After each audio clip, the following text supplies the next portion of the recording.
Hello, I'm Natalie Glasson from the Sacred School of OmNa, and I wanted to share with you the most recent weekly channeled message. This is from Joseph, the father of Jesus.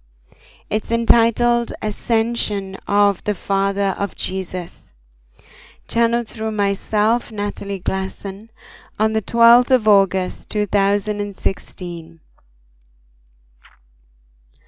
This channeling came about through observing a painting in the Temple of Minerva in Assisi, Italy. I received a message that Joseph, the father of Jesus, wanted to share with me and others who wished to listen his memories of his ascension from the earth. Here is his story.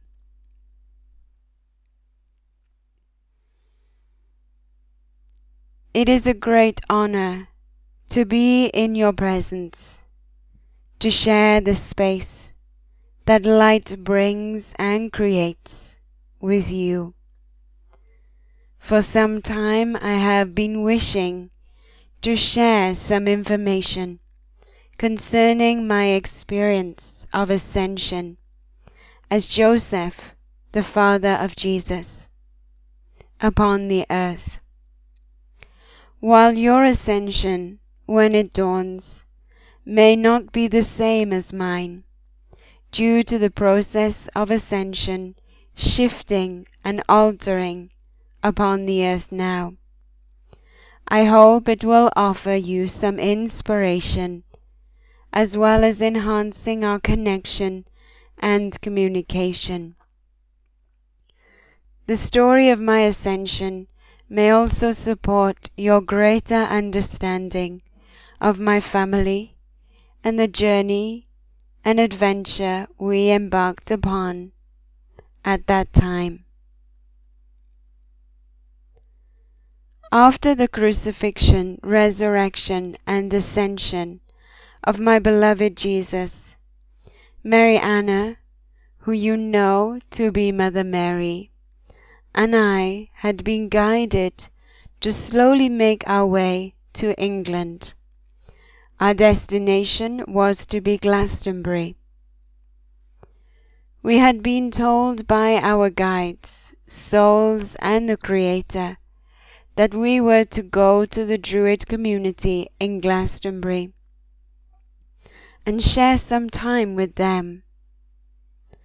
Not only would they offer us shelter for a few years, we were told that the daughter of Jesus and Mary Magdalene would later join this community. And so we had to prepare the community for the arrival of Sarah after her 18th birthday.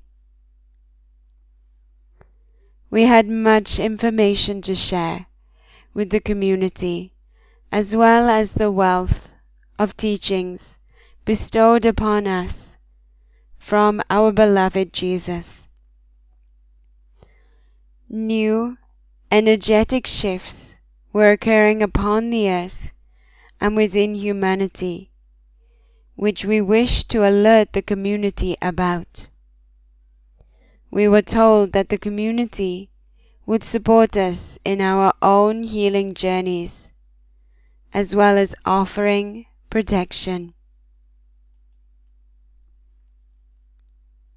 Mary Anna and I began our journey very soon after the ascension of Jesus.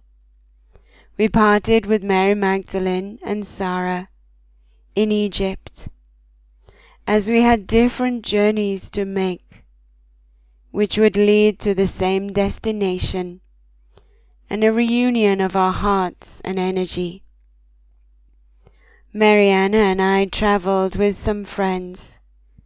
However, the majority of our group were children, aged 3 to 19.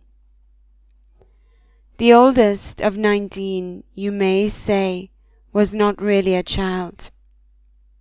In our eyes and in those precarious times, she was a child, a sweet, innocent, and extremely sensitive child of the light. Her destiny was also to be in Glastonbury, and she supported us in caring for the 10 other children we travelled with. Some of these children were born from my union with Mary Anna after the birth of Jesus, while others we had adopted from the Essene community as their parents had died. Each child I recognized as my own and knew we had a meaningful journey at that time. As 10 years after the ascension of beloved Jesus approached, we found ourselves in an area of Greece close to the seashore. It was around this time that Jesus came to visit me often in his light body. He began to share with me his own memories and experiences of his ascension. I was familiar with Ascension. I had observed many, including my son, ascend into the light from the earth. It was not a new concept for me.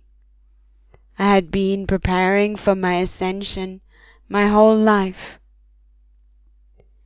Jesus' memories of his own ascension offered me comfort, as I knew my own ascension was approaching. He reminded me of certain practices and prayers, as well as the order in which I should achieve them. I shared with Mariana and the children the visits I received from Jesus, as well as the numerous visits I received from the archangels. Ascension at that time meant that my soul would be released from my physical body, and so I would only be able to be with my family in energetic or light body form. This is not the same in the modern day. Ascension, or achieving a high quotient of light, can now be achieved without leaving the physical body. As you can probably imagine, Mary Anna and the children were extremely happy for me, while also experiencing a strong emotion of not wanting me to leave them. I knew that a part of their journey in spiritual growth was to let me go, and for me to let them go, knowing them to be safe and protected by the Creator. As the days passed and we were guided to remain in Greece, I began to drift between being in my physical body and then exploring my energy or light body. While my physical body rested, in my light body I began to visit my children one by one, sharing precious time and wisdom with them. I visited Mary Magdalene and Sarah, bathing in the light they were creating and sharing my own with them.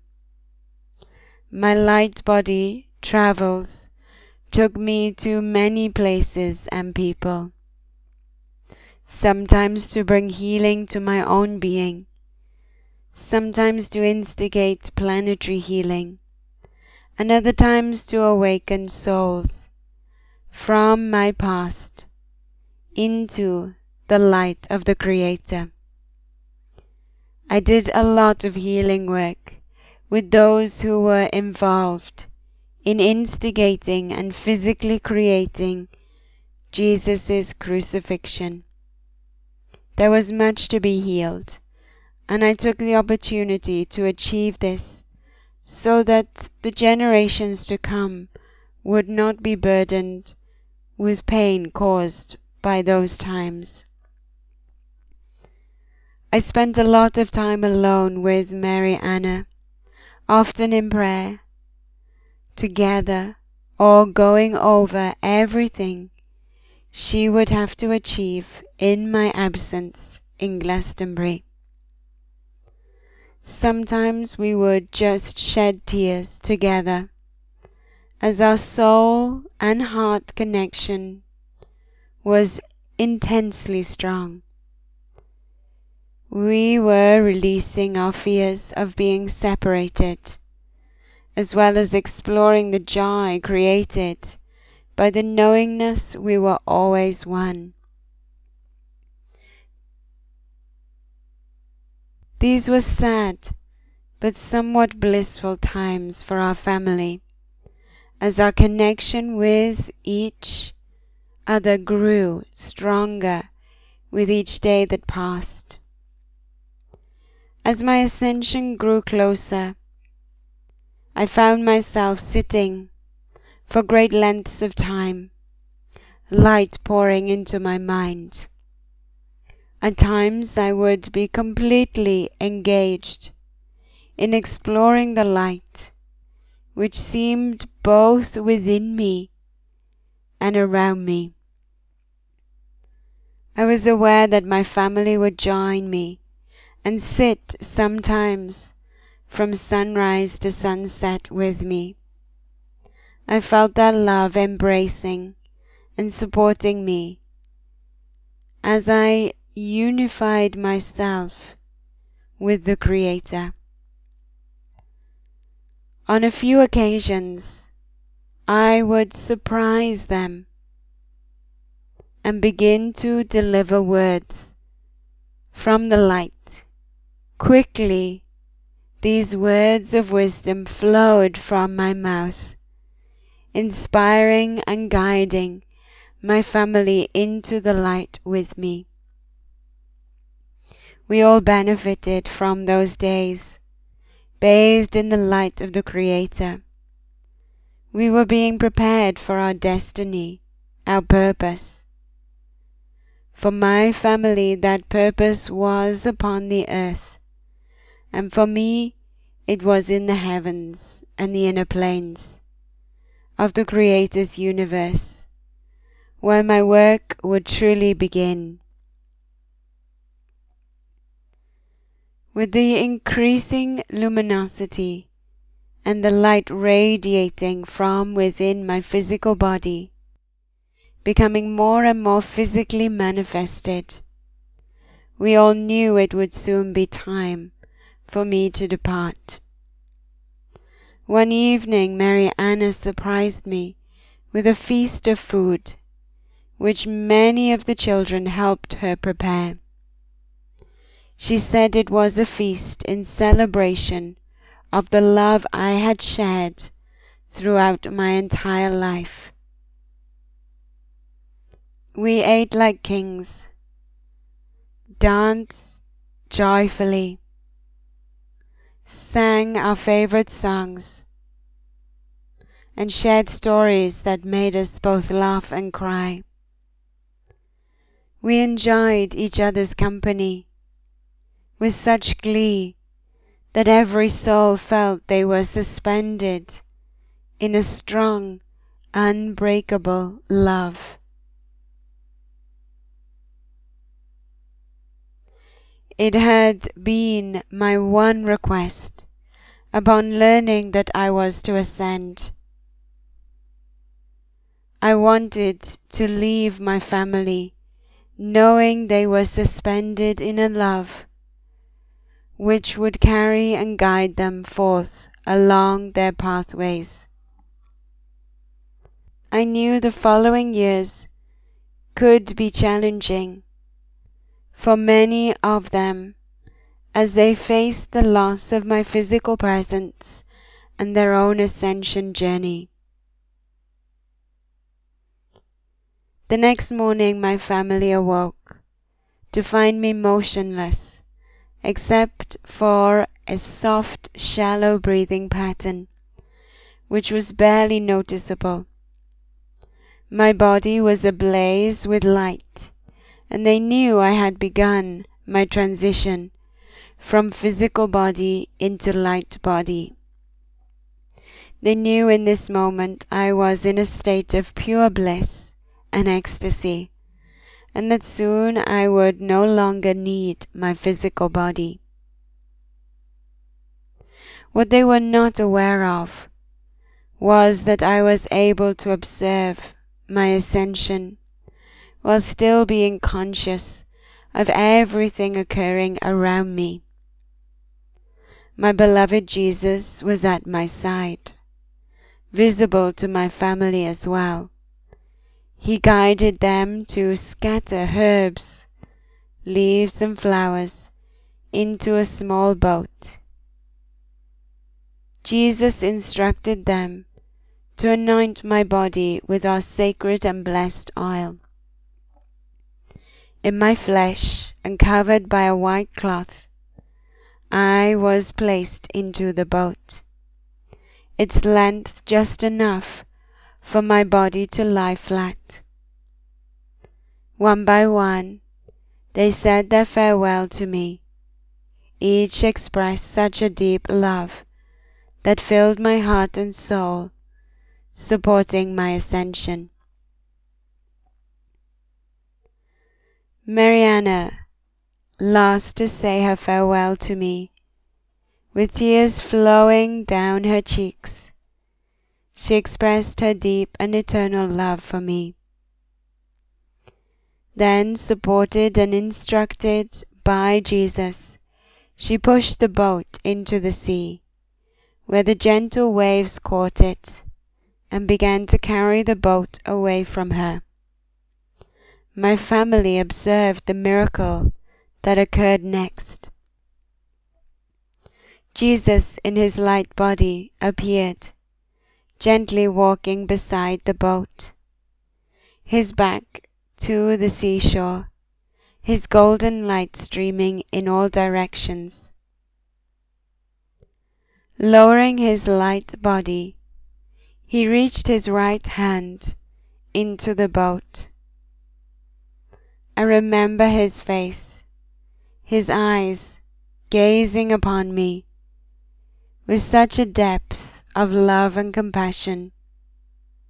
His beauty was mesmerizing. As I reached the fullness and climax of my light, I moved deeper into the light of the Creator to join my Son hand in hand. My family witnessed me rising in my light body from the boat and walking hand in hand with my Son away from the boat, as if we were walking upon the water into the distant sun. They watched until they could see us no longer and knew I had made my ascension. In peace and love always. Joseph, the father of Jesus.